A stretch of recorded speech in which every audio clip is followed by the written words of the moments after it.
चलते हैं आगे, क्वांटम नंबर्स की तरफ चलते हैं। तो यहाँ पर हमारी बड़ी बड़ी सारी थ्योरी खत्म हो गई। अब मेन चीज आता है क्वांटम नंबर्स। ना क्वांटम नंबर, अब मेरी बात को सुनना, अगर आप मुझे पाना चाहते हो, मेरा पता करना चाहते हो, तो आप कैसे करोगे?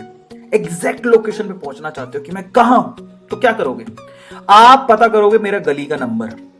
बैंगलोर रहते हैं तो सबको पता है। एटम, बैंगलोर एक तरह का एटम हो गया, समझो। ये अगर आप, मैं मान लो इलेक्ट्रॉन हूं, ठीक है, आई एम इलेक्ट्रॉन। अगर आप मेरे पास पहुंचना चाहते हो तो क्या करना होगे? तो ये बैंगलोर हो गया, आप बैंगलोर आ गए। अब बैंगलोर आने में तो कोई प्रॉब्लम ही नहीं थी। आपको क्या करना पड़ेगा? बैंगलोर में किस गली में रहता हूं ये पता करना पड़ेगा। यानी कि आपको स्ट्रीट नंबर का पता करना पड़ेगा। क्या पता करना पड़ेगा? Street number.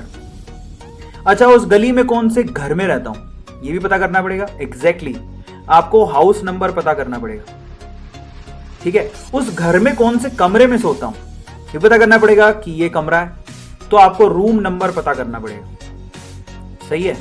उस रूम नंबर में 2 बेड लगे हुए हैं। अब ये रूम है, अब इस रूम नंबर पे 2 बेड लगे हुए हैं। मान लो तुमने मेरी शक्ल कभी नहीं देखी है, तो मैं कौन से बेड पे सोता हूं, तो आपको बेड नंबर भी जानना पड़ेगा, ठीक है। तो आपको 4 चीजें चाहिए मेरे पास एग्जैक्ट मेरे सिर पे बैठने के लिए। 4 चीज, मैं कौन सी गली में रहता हूं, मैं कौन से घर में रहता हूं, मैं कौन से रूम में रहता हूं, और मैं कौन से बेड पे सोता हूं। अगर आपको पता लग गया तो मेरे बेड पे आके तुम बैठ जाओगे, भैया यही है अरविंद अरोड़ा सर।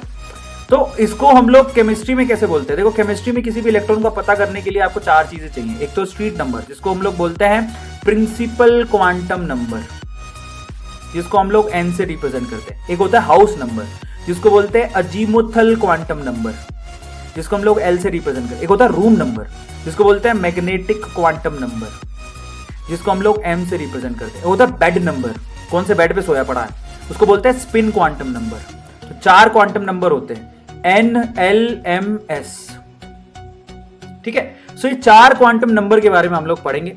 अब ये पूरा अगर आपको पता लग जाए किसी इलेक्ट्रॉन के लिए, तो आप उस इलेक्ट्रॉन का एड्रेस पता कर सकते हो, बट गारंटी नहीं कि वो वहां मिल जाएगा, ये ध्यान रखना।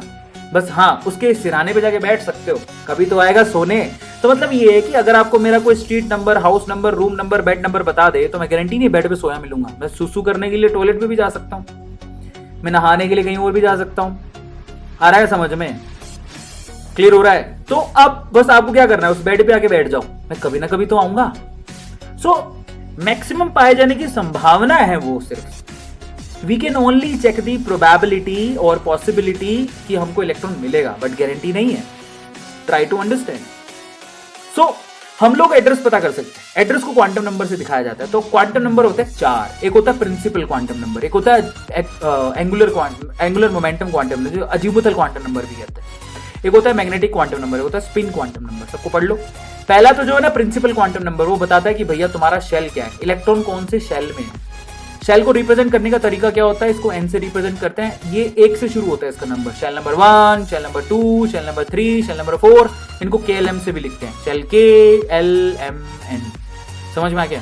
अब जैसे जैसे शेल का नंबर इंक्रीज होता है, साइज भी बढ़ने लगता है और एनर्जी भी बढ़ती है। और एनर्जी का फॉर्मूला सेम है जो बोहर ने निकाला था, कोई प्रॉब्लम नहीं है, वो फॉर्मूला आप यूज कर सकते हो, -13.6 वाला, याद है? Z²/n²। सो ये फॉर्मूला एज इट इज लगता है, ठीक है। अब आते हैं अजीमुथल क्वांटम नंबर पर। अजीमुथल क्वांटम नंबर आपको बताता है कि सब शेल कौन सा इलेक्ट्रॉन का, मतलब स्ट्रीट पता लग गया, घर कौन सा है, ठीक है। सब शेल कौन सा है, इससे आपको पता लगता है कि भैया शेप क्या होगी। अगर आपको अजीमुथल क्वांटम नंबर पता है तो आप शेप पता कर सकते हो। अब आप मेरी बात ध्यान से सुनना। शेल के अंदर सब शेल कैसे पता होता है? अगर मान लो कि फर्स्ट शेल है तो उसमें सब शेल होगा 1s। अगर सेकंड शेल है तो सब शेल कितने होंगे? 2s and 2p। अगर थर्ड शेल है तो सब शेल कितने होंगे? 3s 3p 3d। ये सब शेल है। अब आपको मैं मजेदार बात बताता हूं। अगर कोई एस सबशेल की बात कर रहा है तो उसके लिए अजीमुथल नंबर होता है 0। अगर कोई पी सबशेल की बात कर रहा है तो अजीमुथल नंबर होता है 1। डी सबशेल की बात कर रहा है तो अजीमुथल नंबर होता है 2। एफ सबशेल की बात कर रहा है तो अजीमुथल नंबर होता है 3। समझ में आ गया? तो देखो, एन की वैल्यू अगर 1 है तो एल की वैल्यू कितनी होगी? 0, क्योंकि उसमें सिर्फ 1s ही होता है। पहले ऑर्बिट में सिर्फ एक ही सबशेल होता है, 1s, सब ऑर्बिट होता है 1s। तो एल की वैल्यू कितनी हुई? 0। दूसरे ऑर्बिट में टोटल 2 सब ऑर्बिट होते हैं। कौन कौन सा? 2s and 2p। तो एल का वैल्यू कितना हुआ? 0 एंड 1। 2s इन 2p, तीसरे के अंदर 3 होते हैं, 3s 3p 3d, तो l की वैल्यू कितनी होगी 0 1 2, क्योंकि s के लिए 0 लिखते हैं, p के लिए 1 लिखते हैं, d के लिए 2 लिखते हैं। अगर आपका शेल नंबर 4 है तो उसके अंदर टोटल सब शेल कितने होंगे 4s 4p 4d 4f, यही हो गया। s के लिए 0 लिखते हो, p के लिए 1 लिखते हो, d के लिए 2 लिखते हो, f के लिए 3 लिखते हो। इस तरह से अजीमुथल क्वांटम नंबर यूज होते हैं। अब आ जाओ अजीमुथल क्वांटम नंबर की खास बात क्या है, 0 यानी कि s, 1 यानी कि अगर l की वैल्यू 0 है तो s की बात कर रहे हो, 1 है तो p की बात कर रहे हो, 2 है तो d की बात कर रहे हो, 3 है तो f की बात कर रहे हो, 4 है तो g की बात कर रहे हो। अब p सबशेल जो है ना आपके, देखो s सबशेल आपका स्फेरिकल होता है, गोल एकदम अंडाकार। p सबशेल आपका कैसा होता है, ऐसा डंबल शेप। d सबशेल आपका डबल डंबल शेप। और f सबशेल तो दिखाने लायक ही नहीं है, वो एकदम कंफ्यूजिंग सी स्ट्रक्चर होती है उसकी। अब मैग्नेटिक क्वांटम नंबर की तरफ चलते हैं। देखो मैग्नेटिक क्वांटम नंबर बेसिकली अगर आप ध्यान से देखोगे, अगर मैं बात करूं, देखो अगर मैं बात करूं p, ये आपका सबशेल है, तो p के अंदर है ना टोटल कितने ऑर्बिटल्स होते हैं 3, px py एंड pz, ये तो तुम पढ़े हो। p के अंदर टोटल 3 ऑर्बिटल होते हैं, px py एंड pz, ये तो तुम पढ़े हो कि नहीं पढ़े हो, ठीक है। अच्छा p के लिए l का वैल्यू कितना होता है 1, सबको समझ में आया 1, और 1 के हिसाब से आप देखो आपके m की वैल्यू कितनी है 3, यही तो होते हैं आपके magnetic quantum number. Magnetic quantum number आपको किसको दिखाते हैं, नंबर ऑफ ऑर्बिटल्स को। अगर l का वैल्यू 1 है तो m का वैल्यू 3 आना चाहिए, कैसे आएगा, उसके लिए फॉर्मूला क्या बनाओगे, तो m का फॉर्मूला l के रिस्पेक्ट में क्या हो गया 2l प्लस 1 नहीं हो गया,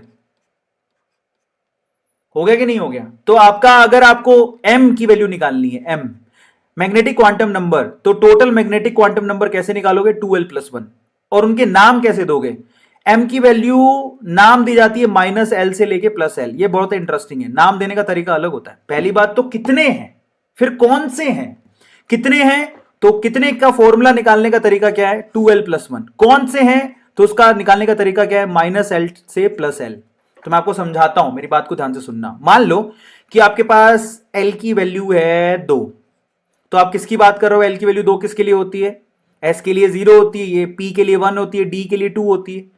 अब आपको भी पता है कि d के अंदर टोटल 5 ऑर्बिटल होते हैं, dxy dyz dzx zdx2 y के dz2। अब आप बताओ कि क्या 5 कैसे निकालोगे, m की वैल्यू कितनी होगी 2l प्लस 1, 2 इंटू 2 प्लस 1 कितना हो गया 5 आ गया। अब वो कौन कौन से होंगे, वो होंगे माइनस l से प्लस l, यानी कि -2 से +2, ये उनके नाम होंगे, -2 से +2 उनके नाम होंगे, मतलब उनके नाम क्या होंगे -2 -1 0 +1 +2, ये 5। बहुत बढ़िया चीज है जो बहुत आसान भी है, समझ में आया भाई। हर l के लिए m के वैल्यू कितने होंगे 2l प्लस 1, कौन से होंगे -l से +l, ये चीज आपको ध्यान रखनी है। तो जो नंबर ऑफ ऑर्बिटल लिखा गया है यहां पर, तो फॉर्मूला यूज किया गया है 2l प्लस 1, और कौन से होंगे उसके लिए फॉर्मूला यूज किया है -l से लेके +l। Is it clear to all of you. अच्छा अब आ जाओ spin quantum number. Spin quantum number क्या है, अगर कोई इलेक्ट्रॉन क्लॉकवाइज दौड़ रहा है तो स्पिन क्वांटम नंबर होगा +12, और अगर कोई एंटी क्लॉकवाइज दौड़ रहा है तो स्पिन क्वांटम नंबर होगा -12। Is it clear to all of you, ये मतलब निकलता है, गॉट इट, गॉचा, अमेजिंग। अब हम चलते हैं शेप ऑफ ऑर्बिटल की तरफ। ऑर्बिटल के शेप कैसे होते हैं, देखो s जो ऑर्बिटल होता है वो स्फेरिकल शेप का होता है, p ऑर्बिटल में px x डायरेक्शन में डंबल शेप का बनाना है, py y डायरेक्शन में डंबल शेप का बनाना है, pz z डायरेक्शन में डंबल शेप का बनाना है, डंबल शेप होता है। अच्छा d ऑर्बिटल कैसे होते हैं, अगर मैं बात करूं dxy की, तो ये x एक्सिस और y एक्सिस के बीच में आपको डबल डंबल बनानी है, बीच में डबल डंबल। अगर xz की बात करूं तो आपको x एक्सिस और यहां पर z एक्सिस, ये देखो x और z एक्सिस के बीच में आपको डबल डंबल बनाने हैं। अगर मैं बात करूं dyz तो आपको y एक्सिस और z एक्सिस के बीच में डबल डंबल बनाने हैं। अगर मैं बात करूं dx2 y2 तो इसका मतलब वो x और y एक्सिस के ऊपर बनेंगे, ये x एक्सिस है ये y एक्सिस है, इनके ऊपर डबल डंबल बनाने हैं। अगर मैं बात करूं z2 की तो आपको z एक्सिस में एक डंबल और एक डंबल ऐसा घूमता हुआ सुदर्शन चक्र के जैसा ऐसा